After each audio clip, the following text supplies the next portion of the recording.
Hey, what's going on, y'all? This is Aston Williams again coming to you with another amazing podcast episode of The Melanated Traveler. Man, I got a special guest in the building. I'm super excited to dive into this episode. And before we even get into the guest, man, y'all already know what we advocate, man. We trying to inspire the African diaspora to travel the world, to share amazing destinations, and to have amazing people like Navad here. So I got a guest, man, in the building. This is something new that y'all never heard before, man. We about to dive into that van life on this episode. We about to dive Hey, into let's that get it. van life. So this is my man Navod McNeil, man, aka Navod the Nomad. And man, I'm just so excited to have you on the show. And just like I told you in the studio before we got started, just how much I am a personal fan of yours. I came across your content, man. It's absolutely amazing. And I gotta brag on you for a second, man. So not only do you have van life, you've been featured in Business Insider. We're gonna dive into that. You've been featured in the New York Times, the Today Show, man.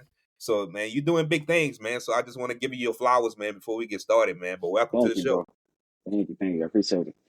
I'm glad to be Yeah. here. Oh yeah, definitely, man. So I mean, we're gonna dive into it. We're gonna dive into it like this because I think before we get into like the meat and potatoes of the questions about van life, about traveling around the country, man, let's talk about your why. Like, just share whatever you want to share with the listeners and the viewers, man. Just kind of your background, where you from, and what made you want to get into this type of lifestyle. What caused that? What created that? Yeah, man. So I'm from a small town, North Carolina. It's a small town called Princeville. Very small town. And so yeah, people are definitely not doing anything like this. We might do a little fishing, a little something like this, but camping and RVing, that definitely wasn't something we were doing. But I think for me, I think I wanted to get into it because it was like I needed something to get out of my shell. I was always, like I said, an outdoors person because we did a little of that. But as far as it's just like going this far with it, traveling and seeing the country and all that stuff wasn't that far. I think Virginia was probably as far as I had been before doing this. So that's what, about 100 miles or so. So it was just something I wanted to get into, like I said, to get outside of my shell and just really be able to challenge myself to see what I could really do. So I got started. I was around like 26 and the pandemic had hit. And I was like, it's now or never. Yeah. So, I just bought the van and went for it. And so from starting from the very beginning to making the decision to do this, because I was a person where I always would second guess myself, talk myself out of everything. So mostly all I did was go to work, go home. That was my life. So from just the decision to doing it, to get in the van, to building it out, and just so forth and so on, it was just challenging myself to get outside of that comfort zone the whole step of the way. So that was the whole why, man. Gotcha. Yeah, 2020 was challenging for everybody, right? Yes. And I think that just based on what you call yourself, we could talk about that very quickly because we talk about different eras in history. We talk about the Renaissance era, where you had a lot of disease, you had a lot of different things, but art, beauty came out of that. And I Hmm. think 2020, I don't know Oh if you yeah. agree with this or not, brother. I feel like Yes. 2020 was like the year of the nomad. That's when people said, Yes. you know what? I'm not going back to the office. You know what? Yep. I can figure out how to do something online. I can try Yep. to start something. A Hmm. lot of people wasn't thinking business. They wasn't thinking um, converting to a simpler lifestyle Yes. until the pandemic hit and we were stuck in the Exactly. house and trying to figure out what we gonna do. And I don't know Yeah. about you, bro, but Netflix and chill. I got tired of Netflix and chilling. I Yeah. was Yeah. It I didn't like take to be long. outside. I like to be outside. So, and let's dive into I guess some of the challenges, man, that you came across with, converting over to that lifestyle. Did you build? And I seen some of your reels, your van build. Did you build your entire build by yourself? Did you get help? So I always say I did about 70 to 80% of it myself. I had help with laying the flooring because I had did it and it just kept coming apart. So I had somebody walk me through how to lay like laying the actual, because I have like actual wood that you have in the house, like wood flooring in the van. So I would connect it and I'd start driving and it would just all slide apart. So I had some help with that. And then cutting the ceiling fan that I have in, cutting that hole in the roof and sealing that fan down. But all the rest of it I did myself, the electricity, building all the furniture, plumbing. I did all of that, and I had never done anything like that in my life. So it surprises me. I tell people every time I step in the van, it surprises me myself. If I didn't have videos and pictures of me doing it, I probably wouldn't believe it either. So Yeah, definitely. Did you where did the because I know you wanted to do it for yourself for the mind for the mind for the mindset and just the time in the pandemic, but did you have or did you have any inspiration, anybody or like a group of people, or maybe you came across some people that already done it before you that kind of inspired you to get into oh the van man. life, or just something that you say, you know what, man, let me Well, just go in on and shift to that mindset. yeah. Well, see, it was something I had thought about. I told that story before. I had faced homelessness my senior year in college, and Mhm. so I was driving a big SUV. And so I had thought about it then, but nobody was really doing that. And so I had thought about buying a small RV then. But my friends had talked me out of it and was like, dude, that's crazy. So I just ended up moving on campus with them. So the idea just kind of died down. That's like 2014. So then 2020 came around. I saw some people, like some videos of people going viral. There was a page, Gypsy Tribe. Mhm. And there was a few other people I remember just seeing their videos. And I was like, oh, wow. So this is a thing now. Because I was just gonna buy an RV because I have nowhere else to go in 2014. 2020, I'm fine. I just wanted to do something. So I was like, oh shit, this is a whole lifestyle. This is a whole thing. So yeah, man. So I started seeing the reels. Other people were doing it. So I was like, I'm gonna go for it. It's a thing. It's a community now. There's information about how to do it and where to go, and so it's not like completely in the dark. The only downside was there wasn't too many people that looked like me doing it, but the fact that people were doing it, period, that was enough for me. You know what I'm saying? So I was like, I'm gonna go for it and try it. So Yeah, man, that's dope. That's dope, man. I think like I think people would love to know this, man. What's a typical day look like for you, man, on the road? What's a typical day? all right, man. Well, I work, a 9 to 5, so I roll. I usually get up probably about 5, 6 a.m. And then I'll go to the gym. The last few weeks, I've been getting out and actually working out at the gym. I'll be honest, the last few years before that, I was just going and showering and then going to work. So now I get up, say I actually work out, shower, have some breaks and stuff like that, and get started at work. I go to work about 10. And so then my work is pretty much like project based. So it's kind of like if I know there's something in particular I want to see, I might head to that park in the morning. So that way I'm like working from the park. So then that way, if I get some free time over my lunch break and when I get off, like I'm going back and forth. So like it doesn't look Yeah, like it in the real, but in real life, I'm walking back and forth from the park to the van, to do some work or to eat or whatever, and then I'll go back to the park. So that's kind of how it is, like if I'm actually trying to see something. But if there's really nothing going on, I'm either, hanging out in the van, at a coffee shop or at a friend's house. Because like I said, my work is fully remote. So it's just, one of those places. But yeah, man, that's really about it. I really roll. That's what you'll see like on my content on like TikTok. I'll document like if I when I'm heading like state to state, then it's like really fast paced because it's like, okay, today I'm in North Carolina. Tomorrow I'm in South Carolina. The next day I'm in Georgia. So it's like it's really yeah, fast paced if it's like I'm trying to get somewhere. So I'll try to drive 2 to 3 hours a day. I might split that up between like the morning and the afternoon, and I'll try to drive like 2 to 3 hours to try to get to wherever I'm going. But I mean, it's fast paced, and it definitely starts wearing on you as you get older. And it's like I'm not even that old, but it feels different than it felt at 26 than it does now at almost 31. It definitely feels different. So it's fast paced. yeah, definitely. So bro, 48 states out of 50, bro. 40. Bro, it's crazy, What's the man. two that's missing? What's the two that's missing? I got Alaska and Hawaii. Hawaii, you obviously can't drive that one. Alaska, I got to upstate Washington and I punked out. I was like, I can't do it. I can't do it. I'm just gonna fly there, man. I can't do it. Hey, I'm gonna take this time. I'm gonna take this time to give a shout out to melanated and the unpopular black. She's like an outdoor promoter for blacks being outdoors, and she's from Anchorage, Alaska, bro. Yes, yes. She's I from love her Anchorage. content. Yeah, yeah, Yes, I yeah, love her yeah, yeah, content. yeah, man. Shout out to my girl, man. Yeah, she from Alaska, so she been promoting it, man. Anchorage, you gotta get up there, bro. You gotta get up there. Yes, man. So that's my plan to fly out there later this year. Hopefully I can meet up with her while I'm out there. But yeah, man, Yeah. it looks beautiful. But that drive looked crazy. Yeah, yeah, it's different, bro. It's different.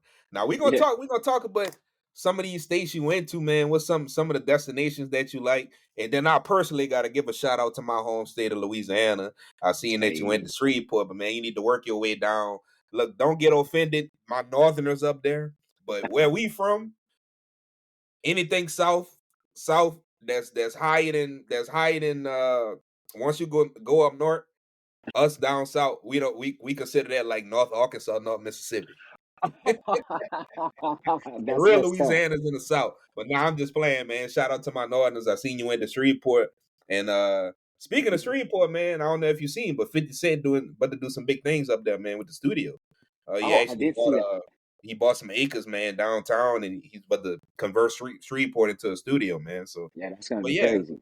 man, what's some of the destinations, like, 48 out of 50? And I know that's a lot to think about, but I'm still gonna ask the Oh, yeah, question. man. Yeah, for sure. What's some amazing destinations that you've been to, man, that you can share and kind of advocate us to go to, man? Yeah. Oh man. My top favorite is always White Sands National Monument. It's in New Mexico. It's so beautiful. It's just like hills of like white sand dunes. And then if you pick the sand up, and if you actually read about it too, it's like crystals inside of the sand. You can't take any with you, unfortunately. Mm. But it is the most beautiful thing I've ever seen. If you hike up to the top of one of the dunes, you can see like a mountain landscape behind it. So it's amazing. You can bring a sled or either buy one from like the shop up front, and you can actually sled down the dunes. So it's a lot of fun. I recommend going when it's a little cooler because it gets like desert hot, like in the warmer months. So definitely go like as close to winter as possible, like fall, winter time would be great. But that's definitely my top favorite. Um, After that, I probably would say, hmm, I got all my pins up here. What's that one called? Yeah, Roper Lake State Park. In what state is that? Arizona. That was another good one. I had never seen anything like that in my life, being on the East Coast. So this one's like you've got mountain ranges, you got palm trees, and then there's like this huge lake, but it's in the middle of nowhere. So it's like the setup makes no sense. Like it makes no sense at all. Like it seems man-made, but it's like it's not. So that one was another amazing one. I'm trying to think. Bottomless Lakes is my other one, but I can't think of what state that one's in. Um, it's definitely on the West Coast. I can't find the pen. It's up there somewhere. But Bottomless Lakes is amazing too. It kind of gives you that Utah type of feel. They have like the red kind of like red mountain rock formations you can try to drive through. And the big thing with this park is they have what they call these bottomless lakes. And so there's these lake pools at different elevations throughout the park. So I went up about halfway, but it goes really high up, and I was like, "All right, that's it for me." But I went up about halfway, and they have these green lake pools, and they're bottomless. They don't know how far they go, so you're definitely not recommended to jump in. But it's a sight to see, man. So it's just the West Coast blew my mind. I saw most of these like on my first kind of like major road trip when I drove from North Carolina to California. I saw most of that stuff, and I was just like, "Wow, man, America! I didn't know we had it like that." Yeah, Um, yeah, but yeah, bro. yeah, man, but those three are probably my favorite. Oh man, I'm just looking. I got to use this as a list. These pins I kind of got from all of the parks I've been to. But man, I think those are probably my top three, though. Man. They're probably my top three. Got you, man. Let's talk about the food, man. You've been in a lot of places, man. What's some of those states that kind of shocked you, that stood out for Yes, yes, man. All right, man. So I'm plant based, but I still go for like soul food plant based food. You know what I'm saying? So it's got to you? have some seasoning. um, so Utah caught me off guard. I did not Come on. expect What? that. Utah? Salt Salt Lake City, Utah can burn. I did Bro, not expect that. Did not expect it at all. Um, what else was another good one? Um, I don't know. Charlotte was good. Charlotte, North Carolina, that one was good. I guess I don't know if I say I expected it or not, but that one was pretty good. But Salt Lake City is probably the main one that that one completely blew my mind. I'm just eating the food like, from quesadillas to mac and cheese to burgers to like just what else? I even tried tofu bites. There was pizza. Like I just tried all different types of types of stuff, and it all hit. So that was probably my favorite and most shocking, probably. Yeah. so bro, come on now. Now this is my time to add. You probably already know what I'm gonna say. Man, you gotta make your way down to New Orleans, man. I do, man. I You do. gotta make your way down to New Orleans, man. And I get that do, man. real. Get that real. You talk about plant Yes. based, man. We got a million restaurants in the city for you to go to, man. You already know what we Okay. do here, man. Hey, let's do it. Let's do it. You I'm gonna already make that know, man. plan. I'm gonna make that Yeah, bro. plan and do it. You gotta check it out, man. You I gotta check bet. it out. Man, let's talk. And this is a question by one of the viewers, right? So they actually asked like a day before our interview, um just some of the challenges, man, like since this type of podcast is the Evergate for us, they were interested in knowing some of the challenges you may have experienced, or maybe some things, and I'm not specifically talking about racism. I'm Mhm, just talking about challenges that you've had while going through some of these states, primarily the southern states, and maybe some states that maybe shocked you, that the vibe, But mhm, what type of challenges, like as you've been traveling the country, that you've seen, or you noticed, or it's just based on the culture of the state and you just had to adapt to it? mhm. Hmm. I'm trying to think.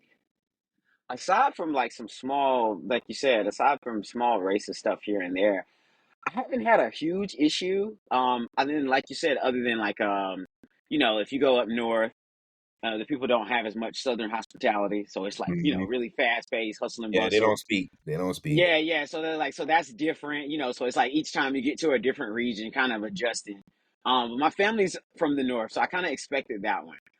But but then I think it's regardless of the region, I think it's when you get in places that they don't see a lot of black people. I think that's the same thing as like if you're going out of the country too, and especially a lot of black people in this space. Um, then I mean, you get some odd looks, or people may ask an odd question. Like for example, I always get asked either who do I work for, or either something about renting my van. I typically get asked that question Mm. versus if I'm in somewhere like in the South or something like that where there's mostly people of color. um, it's more like, what made you get into this? Like, the questions are different. Right. So I mean, stuff like that. But honestly, it's been a positive experience, man. I didn't expect that, and most of my followers are concerned for my well being. But I honestly haven't had that issue, man. I haven't had that issue. Praise the Lord. But like I just said, that's just a small thing there. Like I said, if I'm in somewhere like North Dakota or somewhere, and then I stop at a Theodore Roosevelt National Park with my van, I'm the last person they expect to hop out. You know what I'm saying? So Yeah, it's yeah, like, that's facts. That's facts. That's yeah, facts. so it's like, but I don't take it offensive because yeah, it is surprising.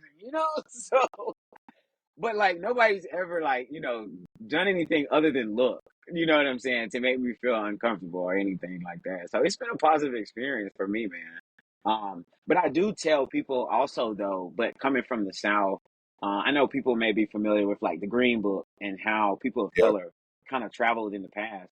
And so I always tell people, I guess, um, like my parents are older, so they kind of grew up during segregation and things like this. So that's how they travel. That's how we grew up traveling. So I just kind of naturally travel that way. So, like for example, I only stop at like major gas stations that are like posted on the sign. I'm not doing the mom and pop gas stations. It's not happening. Um, I don't ride my gas tank below. I've always got food. And these are in the Green Book. And I didn't know that until like the movie and all that stuff came out. Yeah. That's when I found it out and I correlated the two. And I was like, we traveled like that all my life growing up. So it's just kind of like, so I think that's another thing that I tell some people. I think that maybe part of what's made my experience more positive and different is that I naturally travel those ways. So I'm not in certain areas, so like your sundown towns, I'm not stopping there anyway because it doesn't follow the guidelines that I was taught to travel by. I wasn't taught about sundown towns. I was just taught this is how we travel. You see what I'm saying? So it's kind Yeah. of like that kind of thing. So unfortunately, like fortunately, I've been able to circumvent those type of issues. Thankfully. So for those, cause me and Navad, we don't have to. He don't have to ask me what a sundown town is. Yeah. But for the listeners and for the viewers that are not originally primarily from the deep south, primarily from the deep south. So what a sundown town is? A sundown town is as a person of color, as anybody of color. That's a town that you do not want to be in whenever the sun Hmm. goes down. So that's Yeah. why we say sundown time, just for clarity for everybody to understand. Yeah. Right? We get it because we from the Yeah. south. But for Yeah. those that are from the East Coast, West Coast, or you may some of the listeners that maybe listening abroad that want to start exploring America, Hmm. and you're in the diaspora, you need to listen, right? So we still have sundown towns here. You Yep. don't want to be around certain towns at night. So that's what we mean by sundown towns. Right. So And that's actually, oh, I'm sorry. Go ahead, brother. no, you're good. I was gonna say I agree 100%, and so that's why it's just kind of like following those kind of like basic rules. Though it's unfortunate, it kind of because the thing, and I guess since we're giving clarity with the Green Book and all of that, a lot of our musicians and artists during that era would use this to be able to travel safely, going through the Chitlin Circuit, which was basically through the South. So it allowed you to be able to know what hotels you could stay at, what restaurants you could eat at, and be served with dignity going through the South. And so, like I said, following those same means, it kind of allows you to like, bypass all of those towns and stuff, even still today. So, yeah, man. Definitely. You kind of already alluded to it, but I'll still ask this question, brother. Is when it comes to, because we know you converted everything over into, the van into the RV van life.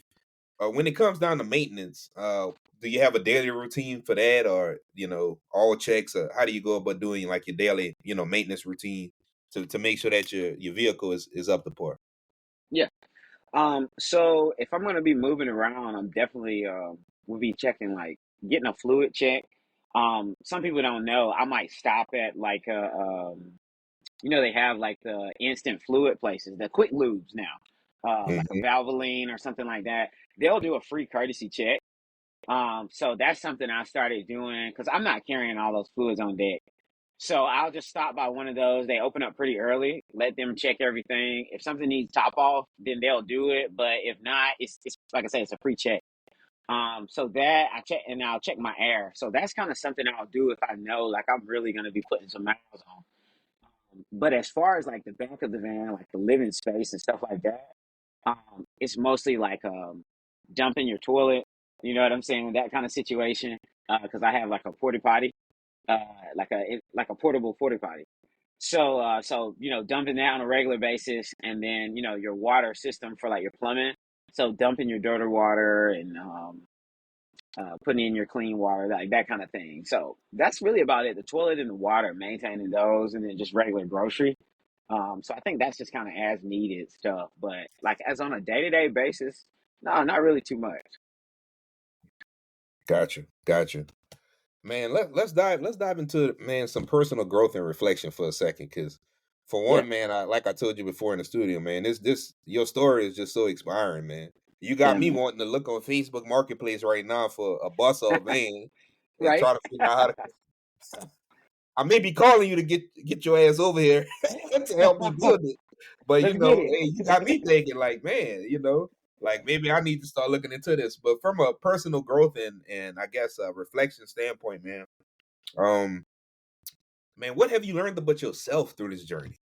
That's big. What have you learned about yourself since Oh God, 2020, man. bro? I mean, we in 2024. What have you learned from yourself through this journey, this 4 year journey?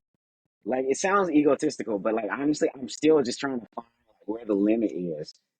Because before the limits that I had myself were like so small. Like I just feel like I couldn't even do basic things. Like I don't even know if I had rented a car before. Like it was just small stuff. I just didn't feel confident in myself doing very much of anything. And so it was like, pushing myself out there to do this. I'll try anything at this point. I'll try anything once. I'll ask anybody. I'll go, anywhere. Like I'm outside of my shell. And if I like it, I like it. If I don't, I don't. You know what I'm saying? But I think that's just been that biggest thing for me. Like I said, it's just that finding out that I know at least for me, and I feel like it is for other people, that that limit is endless once you bust out of that comfort zone. Like Mm, whatever that comfort zone is about yourself, once you like just make a clean break through that thing, the limits are endless because you just keep challenging yourself from there, trying to see like, well, I wonder what if I could do this, and what about that, and what about that, and it just keeps getting higher and higher. You know what I'm saying? And so that's yeah, been my favorite thing. That it's just like it's just the growth has just been endless, and I'm just always looking for some other way to challenge myself, whether it's in something like travel related specifically, or is something in like career wise or just whatever. I just like the limits and the blinders just come completely off. At least that's what it did for me. So yeah, man, it's been great. definitely, man. Do you see? So, they had another question. I see here. They got another question. Is the viewers and listeners want to know? Once you knock out the 50, are you interested in going down Mexico through Central America and visiting those countries? Since it's all connected. Since it's America, it's America. Yeah, yeah. Nah, I don't think so for me. I've flown to Mexico. It was nice, but I don't think so. I've seen there's a page Brown Vanlife. I can't even think what the highway's done, but they've done like America, they've done Mexico, and like how it all connects together. Like they drove all the way down. They just finished. I think it was like either last year or earlier this year. So I think they're probably the only person that's done that all the way around. But yeah, no, that's it for me. Um, since I finished up the 48 last summer, I've just kind of like just been bouncing around, just going back to places I enjoyed and Mhm. maybe seeing some new stuff. Like I've been bouncing around Florida lately, seeing some stuff I didn't get to see when I was here last. But no, I think that's it for me. We're keeping it in America, and then everywhere else we're gonna fly. No, no, no. I feel it. I feel it. Cause I look, hey, cause the first thing I was gonna tell you about the Mexico, and again, to all my Mexicanos, no disrespect, Yeah. but you go down the wrong road in Mexico, man. Yeah, and that's the Mexico's thing. different. Yeah, Mexico yeah, is and that's different. the thing. That's the thing. And some people I know personally, that's happened to. And I wasn't even gonna bring that up, but yeah, like I Yeah. had some folks No, no, recently. we gotta let them know, bro. We gotta let them Yeah, know. there's a couple recently. You can go and watch their page, Tanaj and Faustino. They're a couple. The wife's African American, husband's Hispanic. Uh, he's a blend, and so they got their van taken. I'm not sure if they were able to get it back, but they got their van taken when they were just driving through Mexico here recently. Wow. And then I saw some people before that. I can't remember who that was, but oh, this was Gypsy Tribe I was telling you about. They just ran. I think it was at the border. They ransacked their van. I don't know why, but like border patrol people went all through it, just turned it upside down, had them sitting outside the van. And I was like, oh no, it won't be me. Just the checkpoints going through. Um, what is it? Is it Arizona or New Mexico? You start seeing immigration checkpoints once you start getting in that pocket going into California. Those alone scare me. So I know I'm not about to drive into Mexico.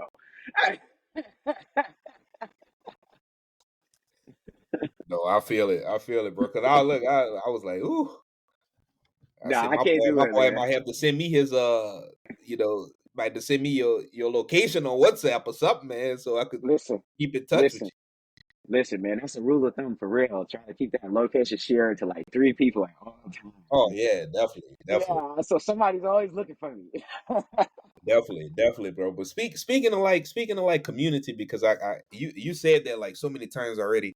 Um, how do you connect like when you travel like to these different states? How do you engulf yourself in their culture? How do you connect yourself with the local vibe, the local feel, or maybe it might not be the community itself, but other travelers on the road that you meet.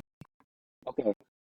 Well, believe it or not, social media has been really good, and that's been one of the things. Like, regardless of like time or how the algorithm is, I always like keep active on social media and keep posting because that's literally how I've met a lot of people in this lifestyle. Especially like TikTok and stuff like that. Because if you post, and you tag Florida, it literally goes to everybody in Florida, even your followers that are in that state. It seems. And so I've had people tell me, "Hey, you can park in my driveway. Hey, you can park in my carport." Like, so even if it's just parking or somebody telling me, "Hey, check this place out while you're there," or just simple stuff like that. So social media has been a really huge one. Like I said, TikTok for sure. Aside from that, um, the app Seeker, Sekr, it's one of the apps that Vanlifers use to find overnight parking and stuff like that. They also have kind of like a social media piece to it, to where you have a profile and you can add people and stuff like that. Um, and then you can also like find people that are around you, like within a certain 50 to 100 mile radius. And Mm. so if you guys want to link up, you could do that. So yeah, man. So honestly, just mostly like apps and social media and stuff like that. And then using Eventbrite's been another good one as far as finding like events. So if it's like, oh, there's like a festival or a market or something like that going on, Mm. then that'll allow you to be able to actually get into the city because that's stuff that people that only really live there usually know about. Um, but yeah, man, just social media, Eventbrite, and then most of the time just trying to do like some city. I try to bounce back and forth between like your city camping, and then so that would be like Cracker Barrel, Walmart, or paid parking Oh yeah. lots in downtown, that kind of stuff. I bounce back and forth between that and then being in the more like nature. And I do that so that way, like you said, you can get in the city in the culture feel. So like I've stayed in downtown Durham, downtown Boston, um, downtown Denver.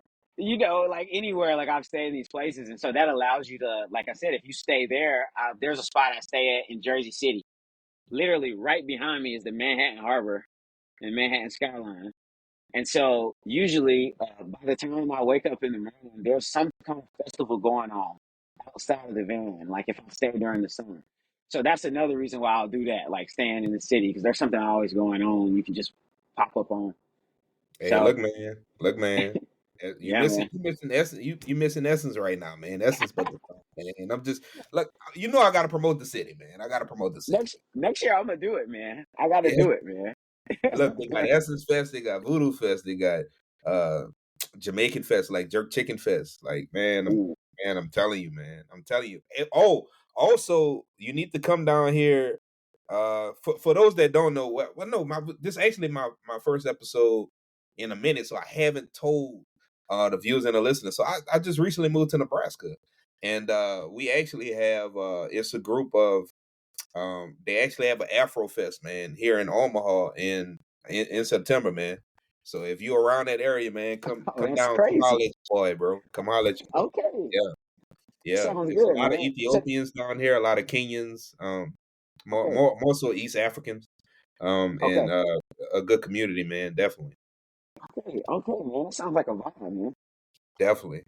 And then a few more questions, man. So if somebody wanted to just say, you know what, man, I'm gonna go ahead on and get a van. I'm gonna convert it over, or Yeah. not even just about van life, man. Just about getting out there and experiencing the lens, the world through a different lens, and America through a different lens.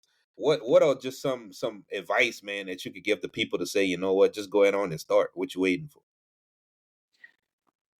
Man, I think honestly that's the advice right there. Is to just start.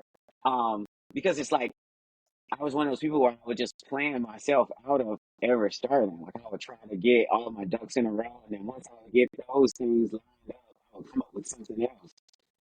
And so it was just kind of like we spoke about earlier. Like I said, the pandemic hit, and I was like, there was just no better time than ever. Now I don't know what's gonna happen. So it's just like you really just have to go out there and just do it. Some people will say if it's van life they want to do, or they'll say, oh, well, the particular van they want may be too expensive, or I work too much, or I got kids. I gotta wait till my kids finish school. That's when I hear a lot, stuff like that. Mhm.